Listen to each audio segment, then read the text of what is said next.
যত দলে ত্যাগ থাকুক না কেন, সে যদি চাঁদাবাদী চাঁদাবাদ বক্তব্য এটা, সে চাঁদাবাদী সন্ত্রাস, হ্যাঁ সন্ত্রাস দখলবাদ থাকে, যদি মানুষকে অপমান করে, যদি তার দলে তার স্থান নেই।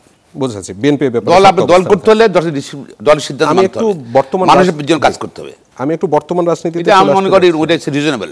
আচ্ছা, বাট পুলিশ অ্যারেস্ট করে না কেন? আমরা কথা হলো এটা, আমরা দল থেকে সহায়তা করছি, যে আমরা এদেরকে গ্রেপ্তার করে দিচ্ছি, তারা গ্রামে অ্যাসপেল করে দিচ্ছে, দেওয়ার ব্যবস্থা করছে। পুলিশ এদের গ্রেপ্তার করে না, দিলাম ফেসবুকে 50% মিথ্যা, তারপর আমরা অ্যাকশন নিলাম। 50% তো কারেক্ট হয়ে থাকে, পুলিশ কেন অ্যারেস্ট করে না? এটা সরকার, তো আমরা তো সরকারের সহায়তা করছি, তারা গ্রামের সহায়তা করছেন সরকারকে।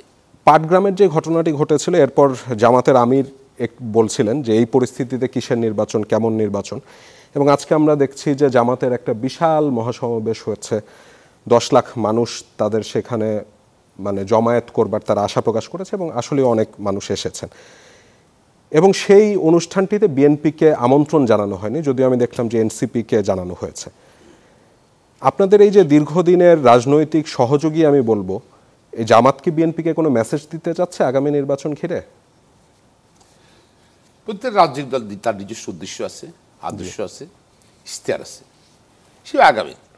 আমরা দেখেন ন্যূনতম কর্মসূচি ছিল যে স্বৈরাচারের বিরুদ্ধে বাংলাদেশের ভোটাধিকার, মানুষের ভোটাধিকার ছিল না, মানুষের লঙ্ঘন করছিল, সাংবিধানিকভাবে দেশ চলছিল না, এই জন্য আমরা ন্যূনতম কর্মসূচিতে আমরা আন্দোলন করছি ঐক্যবদ্ধভাবে।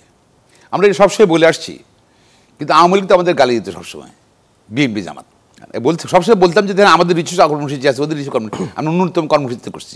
ওরা তো করেছিল, এই আওয়ামী লীগ তো করেছিল, সিএইচ সালে একসঙ্গে ইলেকশনে জানে, এরশাদের আন্ডারে বিএনপি জানে, বেগম খালেদা জানে। তারপর 96 সালে বিএনপি আন্দোলন করছিল না, জাতীয় পার্টি জামাত একসঙ্গে, আওয়ামী লীগ সহ। তো এই শোন, এইটা আবার দেখেন স্পষ্ট হয়ে গেছে, আসলে আমরা ওই সময় ন্যূনতম কর্মসূচির বিরুদ্ধে গণতন্ত্রের জন্য মানুষের ভোটাধিকারের জন্য আন্দোলন করেছিল, কিন্তু ওরা ওদের কর্মসূচি নিয়ে চলে গেছে। এখন নির্বাচন চায় না কেন? আর 16 বছর তো আন্দোলন করে নির্বাচনের জন্যই। জামাত কি নির্বাচন চাচ্ছে না এরকম? মানে বলছে যে আপাতত পরিবেশ নেই, বিভিন্ন রকম আপাতত পরিবেশ তো কে জামাত কি আপনাদেরকে কোনো চাপে রাখতে চাচ্ছে? আসন ভাগাভাগির কোনো ব্যাপার থাকতে যাচ্ছে? মানে 91-তে যেমন বিএনপি তাদেরকে 68টা আসন এক ধরনের সমঝোতা হয়েছিল, সেই রকম কোনো জায়গায় কি জামাত বিএনপিকে ফেলতে যাচ্ছে এখন? আমার মনে হয় না, এখনো কোনো এরকম কোনো কিছু না। আমার তারা কি এমন কোনো মেসেজ দিতে যাচ্ছে যে তারা অনেক বড় দল, বিএনপিকে একটু সাবধানে চলতে হবে? না, ওরা বিএনপি না, বিএনপির সাবধানের ব্যাপার না, বিএনপিকে তারা সিদ্ধ চাচ্ছে না।